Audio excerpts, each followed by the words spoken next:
안녕하십니까. 최정훈 전도사입니다. 중고등부 아이들과 지금 지낸 지 한 달 정도 됐는데요.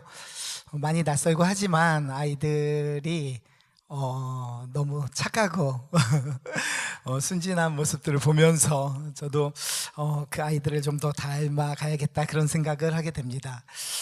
네, 많은 기도 부탁드리고요. 또 우리 아이들과 함께 소통할 수 있는 그런 전도사 될 수 있도록 기도 부탁드리겠습니다. 오늘 성경 함께 보시겠습니다. 오늘 함께 보실 말씀은 열왕기상 17장 17절에서 24절입니다. 열왕기상 17장 17절에서 24절, 저와 여러분이 함께 교독하시고 마지막 절은 함께 봉독하겠습니다. 제가 먼저 읽겠습니다. 이 일 후에 그 집 주인 되는 여인의 아들이 병들어 증세가 심히 위중하다가 숨이 끊어진지라. 하나님의 사람이여, 당신이 나와 더불어 무슨 상관이 있기로 내 죄를 생각나게 하고 또 내 아들을 죽게 하려고 내게 오셨나이까.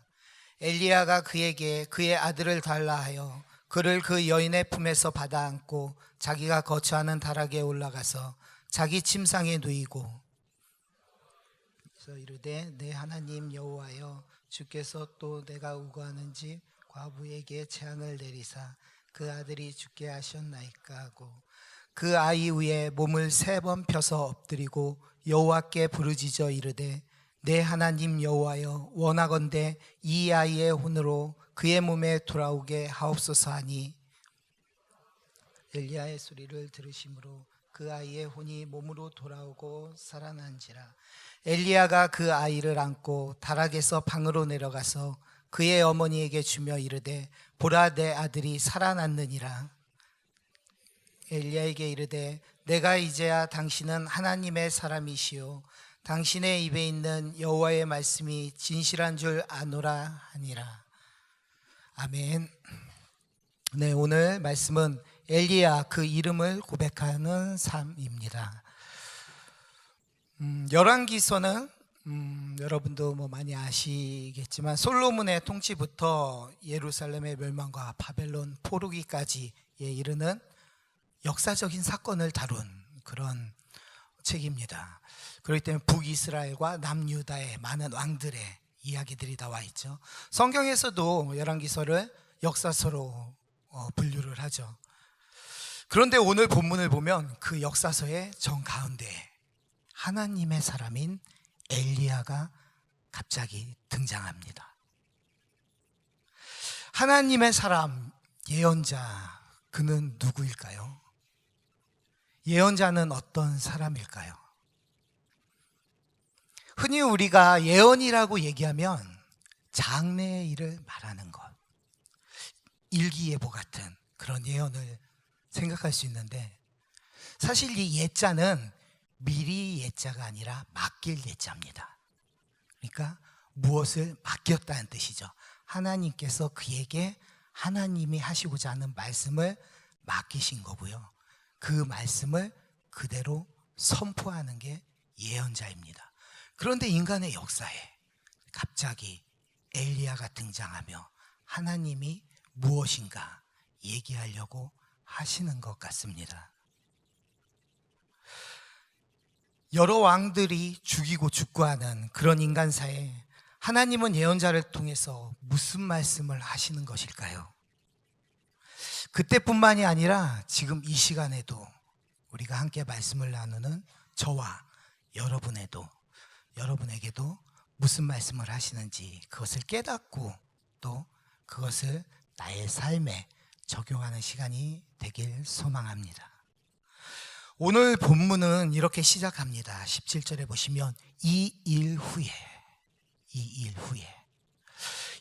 후에라고 하면 어떠한 일들이 벌어진 거겠죠. 그 앞부분을 잠깐 볼 필요가 있습니다. 열왕기상 17장 1절에는 엘리야가 등장합니다. 엘리야가 그냥 등장하는 게 아니라 갑자기 등장해서 하나님의 말씀을 선포합니다. 신탁이라고 하죠. 자, 17장 1절 함께 볼까요?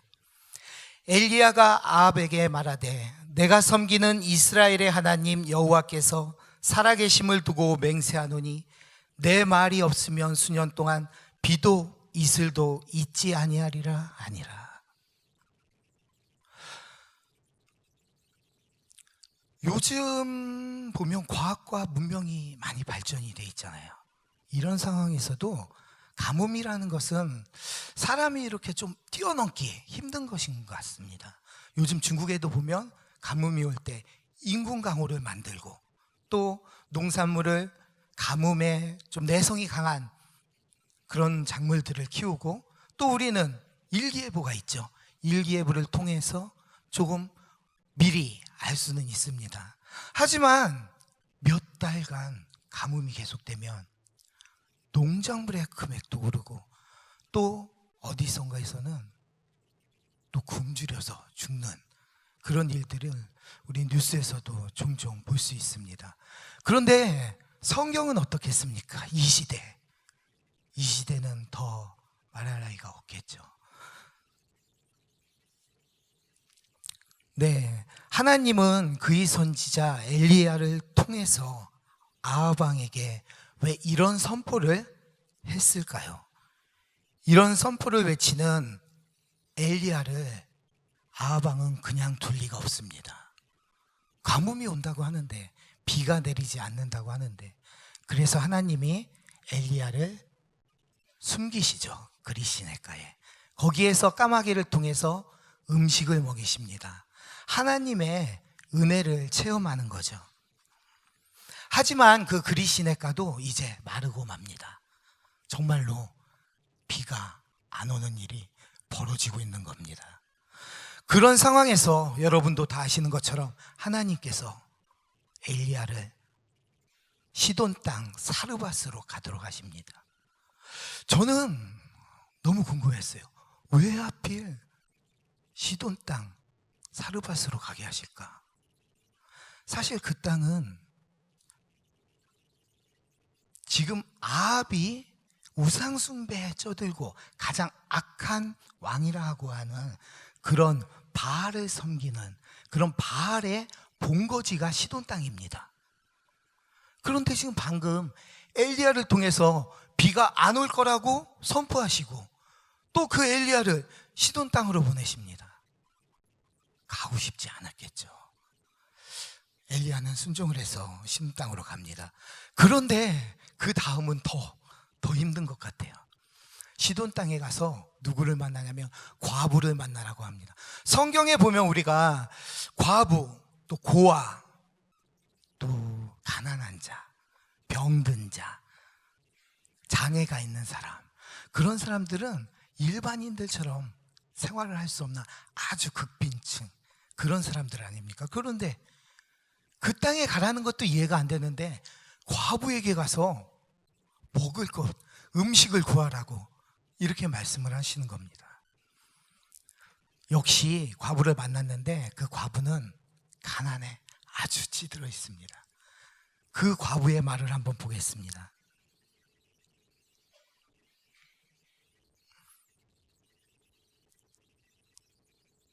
당신의 하나님 여호와께서 살아계심을 두고 맹세하노니 음식을 만들어 먹고 그 후에는 죽으리라. 네, 저런 상황입니다. 마지막 남은 음식을 먹고 지금 그 음식마저 먹고 죽으려고 하는 그 과부인데 저걸 보고 과부의 말을 보고 전 두 가지를 생각을 해봤어요. 첫 번째는 그 바알이 지배하는 바알의 본거지인 그 땅도 가뭄이 들었구나, 비가 내리지 않는구나. 또 두 번째는 그녀의 말입니다. 그녀가 여호와께서 살아계심을 두고 맹세하는데 자기가 먹고 죽는다고 합니다.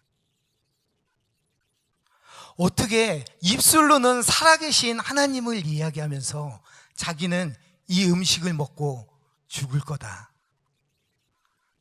그곳에 사는 사람들의 가치관이 아닐까 생각이 됩니다. 가뭄에도 불구하고 그동안 어느 정도의 조금 먹을 게 있었겠죠. 하지만 이제는 그것조차 떨어진 겁니다. 마지막 양식을 먹고 죽는다고 고백하는 그런 과부에게 음식을 달라. 하나님의 말씀이기 때문에 엘리야는 그대로 행합니다. 그리고 우리가 다 아는 것처럼 결론적으로 사르밧 과부는 하나님의 사람인 엘리야에게 음식을 주고 또 복을 받습니다. 하나님의 말씀으로 비가 내리게 될 때까지. 네, 이게 이 전반부의 일입니다. 그런데 오늘 어떻게 시작했죠? 이 일 후에. 아주 좋은 것 같아요. 네, 음식도 주시고 이제 과부와 아들이 잘 살길. 잘 사는 것까지는 아닌 것 같아요. 하지만 음식이 넉넉히 이제 먹을 수 있는 거죠. 그런데 이 일 후에 어떤 일이 벌어집니까? 18절을 보시면 17절입니다.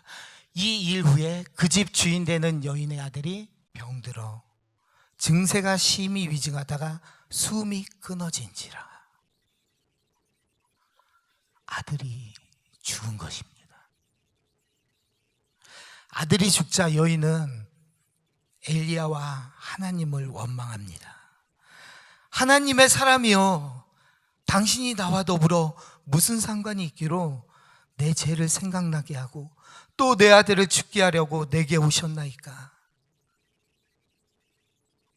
하나님은 왜 이렇게 죽게 될 아들인데 음식을 공급해서 살리셨을까요? 또 살리셨으면 계속 행복하게 살 줄 알았는데 왜 이제 와서 또 그 아들은 죽게 된 것일까요? 점점 저는 의문에 의문으로 들어가고 있었습니다.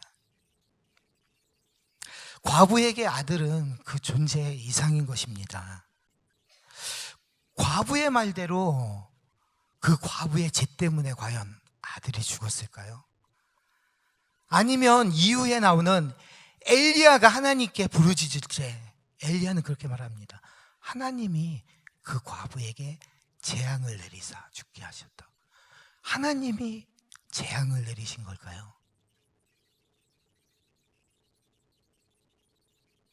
그 일로 엘리야는 하나님께 울부짖습니다. 그리고 여호와께서 엘리야의 소리를 들으시고 아이를 살리십니다. 엘리야처럼 기도하십시오. 하나님께 간절히 부르짖으십시오. 그러면 하나님께서 응답하십니다. 가난한 과부처럼 순종하십시오. 내 형편이 어려울수록 순종하십시오. 그러면 과부처럼 쓸 것이 넘칩니다. 물론 이런 설교를 할 수도 있습니다. 이런 설교가 나올 수도 있고요. 하지만 하나님이 비를 멈추시고 엘리야를 통해서 그 우상의 본거지에 들어가게 하시고 기적을 행하셨는데 또 그 과부의 아들을 죽게 하신 일련의 사건이 과연 이 이야기로 만족할 수 있을까요? 하나님은 그 이상의 것을 말씀하시는 것 같습니다. 그 말씀은 바로 그녀의 고백을 통해서 알 수 있습니다. 24절에 여인이 엘리야에게 말했다. 이제야 당신이 거룩한 사람인 것을 알겠습니다. 당신의 말씀은 참된 하나님의 말씀입니다. 바로 이 고백입니다. 하나님께서 원하시는 것은 바로 이 고백을 원하셨던 겁니다. 하나님이 없는 것 같은 그 땅 시돈에 우상이 지배하는 그곳에서 하나님이 참된 하나님이심을 선포하게 하시는 것입니다. 그것도 이방 여인의 입술을 통해서입니다. 이쯤 됐으면 앞에 부분으로 돌아가서 우리는 1절부터 다시 한번 훑어볼 필요가 있습니다. 1절에 보면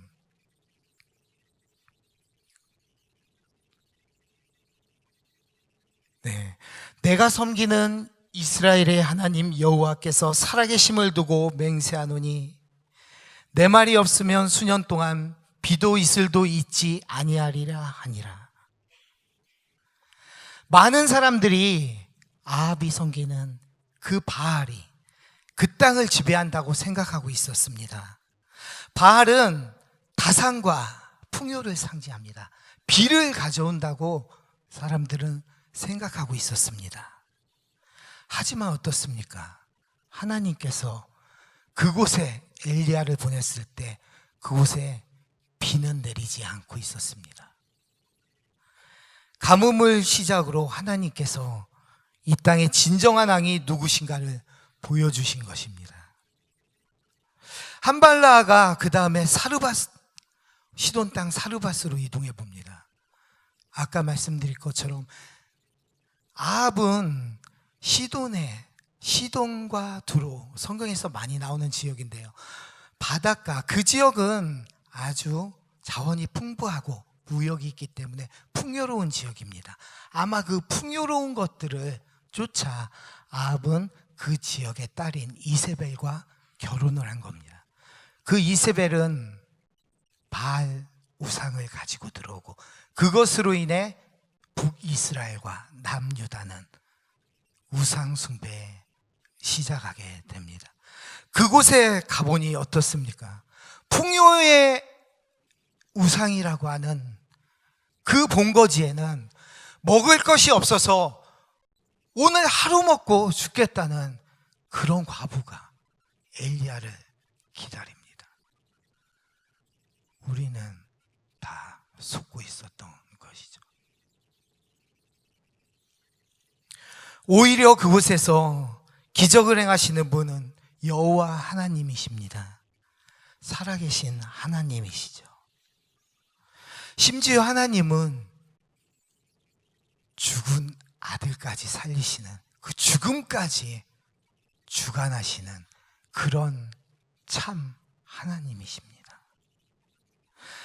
그 선포는 바로 시돈 땅 사르밧 과부를 통해서 고백되어진 것입니다. 누가복음에 보면 예수님이 그 사르밧 과부를 이야기하는 장면이 나옵니다. 내가 진정으로 너희에게 말한다. 엘리야 시대에 3년 6개월 동안 하늘이 닫혀서 온 땅에 기근이 심했을 때 이스라엘의 과부들이 많이 있었지만 하나님이 엘리야를 그 많은 과부 가운데 다른 아무에게도 보내지 않으시고 오직 시돈에 있는 사렙다 마을의 한 과부에게만 보내셨다. 왜 그곳에 과부에게만 보내셨는지 이제는 좀 이해가 될 것 같습니다. 살아가는 성도 여러분, 살아계신 하나님을 언제 고백해 보셨나요? 이 세상을 주관하시는 분은 오직 하나님 한 분이십니다. 그 살아계신 하나님이 내 삶을 주관하시는 분이십니다. 제가 예전에 과제를 하면서 읽었던 책이 떠올랐습니다. 월터 브루그만의 예언자적 설교라는 책인데요, 너무 힘들었어요. 사실 한 5번 읽은 것 같은데, 근데 그 책이 떠오르고 거기에서 보면 지배적 내러티브와 대안적 내러티브라는 것이 나옵니다. 오히려 우리가 사는 이 세상은 지배적 내러티브입니다. 그리고 설교자를 통해서 선포되는 하나님의 말씀, 하나님의 세계가 대안적 내러티브가 되는 거죠. 그런데 그 책에서 열왕기상의 말씀을 하면서 이런 말이 있습니다. 야훼 내러티브는 지배적 내러티브의 진정한 대안으로 인식되는 경우가 드물고 지배적 내러티브의 각주 내지는 자극제 정도로 간주될 뿐 진정한 대안으로 인식되지 않기 때문에 그만큼 어려운 것이다. 하나님의 내러티브가 우리의 삶에서 각주 내지는 자극제로 쓰인다는 거예요.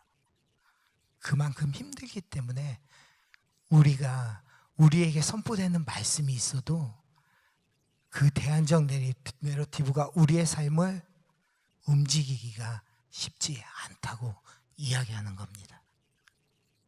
오늘 본문을 통해 여러분께 질문을 드리고 싶습니다.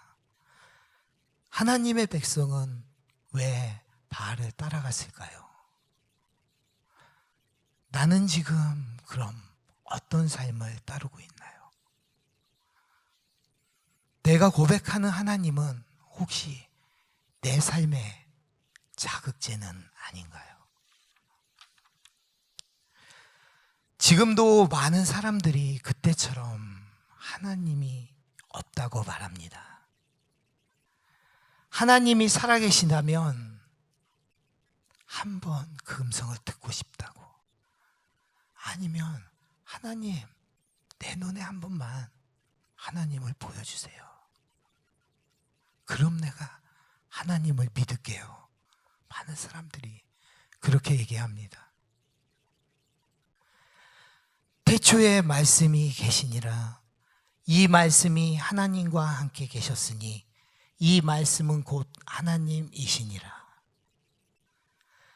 말씀이 육신이 되어 우리 가운데 거하심에 우리가 그의 영광을 보니 아버지의 독생자의 영광이요 은혜와 진리가 충만하더라. 하나님은 살아계셔서 오늘도 내 안에 거하십니다. 예배를 통해서 또 말씀을 통해서 때론 찬양을 통해서 우리 안에 거하신 하나님을 우리 삶에서 고백하도록 만드십니다.